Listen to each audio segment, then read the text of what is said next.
Welcome to the Property Code. I'm your host, Nick. Today we explore apartment investing in 2025, a strategy many search for under real estate apartment investing or real estate rental property investing. To bring these concepts to life, we'll follow the journey of Alysia, a former software engineer who built her first apartment portfolio outside a mid-sized Sunbelt city. Alysia had always admired multifamily developers. She watched listings of 5-unit walk-up buildings and garden-style complexes, imagining the steady cash flow and risk diversification they offered. In 2025, with hybrid work patterns shifting demand to suburbs and secondary markets, Alysia saw an opening. She saved $20,000 for her first down payment and assembled an education plan.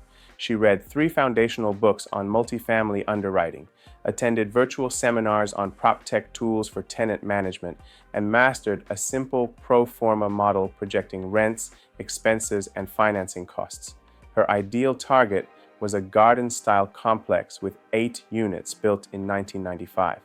It sat near a light rail station that had just opened, connecting to a booming tech campus. Vacancy rates in that submarket hovered below 3%, and rental rates had climbed at an average annual pace of 5% over the prior 3 years. Using an AI analytics platform, Alysia confirmed that population growth, job openings, and development pipelines supported her thesis. She discovered the property was listed at a slight discount to replacement cost because the owner had inherited it and wanted to retire. Careful underwriting was her next step. Alysia downloaded comparable rent rolls and expense data, then entered every figure into her spreadsheet. She projected gross potential rent of $15,000 per month. From that, she deducted operating expenses, insurance, property taxes, maintenance reserves, and property management fees. After allowing for a vacancy and credit loss reserve equal to 5% of gross rent, her net operating income stood at roughly $10,000 per month. On a purchase price of $1.5 million, she calculated a capitalization rate near 8%, which met her return targets in today's interest rate environment.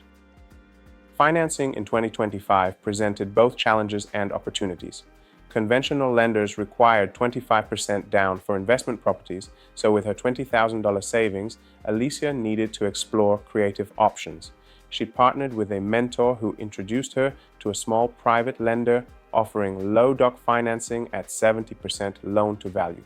The lender accepted a mix of her savings and a personal guarantee, charged an interest rate of 5.2% locked for 3 years, and offered interest-only payments for the first 12 months.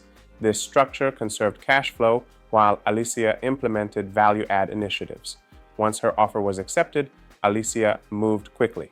She negotiated a purchase contract inspection contingency of 7 days with a 2-day extension option. She used a proptech scheduling tool to coordinate contractors for roof repairs, paint touch-ups, and common area landscaping. She also installed energy-efficient LED lighting and smart thermostats in every unit, tapping into a local rebate program that covered nearly 30% of upgrade costs. These enhancements allowed her to increase rents by $100 per unit and attract longer-term tenants. Marketing her renovated apartments required both human touch and digital reach. She listed units on major rental platforms and leveraged social media ads targeted to young professionals relocating for remote-friendly jobs. To stand out, she added a short video tour highlighting green building features and proximity to transit. In less than 2 weeks, all 8 units were leased at her adjusted rates. Her monthly net operating income rose by about $800 above her initial projections, thanks to reduced vacancy loss and higher average rents. Alysia remained hands-on in management, but she used automation to reduce her workload. A property management portal handled rent collection and maintenance requests, while a chatbot answered common tenant questions. She spent her time on strategic tasks, analyzing neighborhood comps, seeking opportunities to acquire adjacent properties, and exploring a syndication model that would allow her to pool funds with other small investors for larger apartment deals. By the end of year 1, her cash-on-cash return exceeded 8%, her debt coverage ratio stayed above the lender's requirement of 1.25, and her equity had grown through principal paydown and property appreciation of roughly 6%.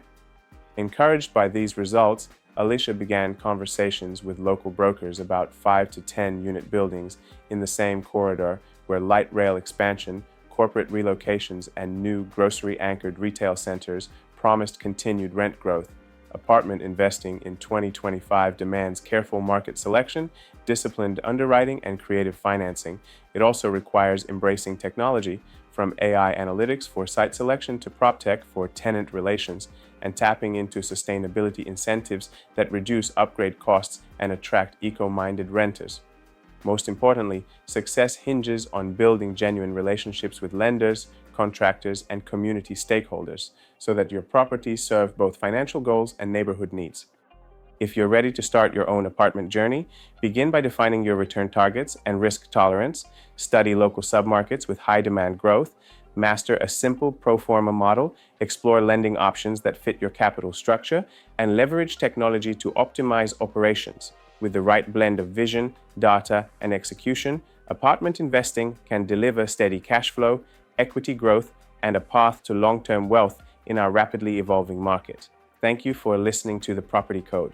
If today's episode sharpened your understanding of apartment investing, please subscribe and leave a review. Until next time, stay strategic and keep building your financial future.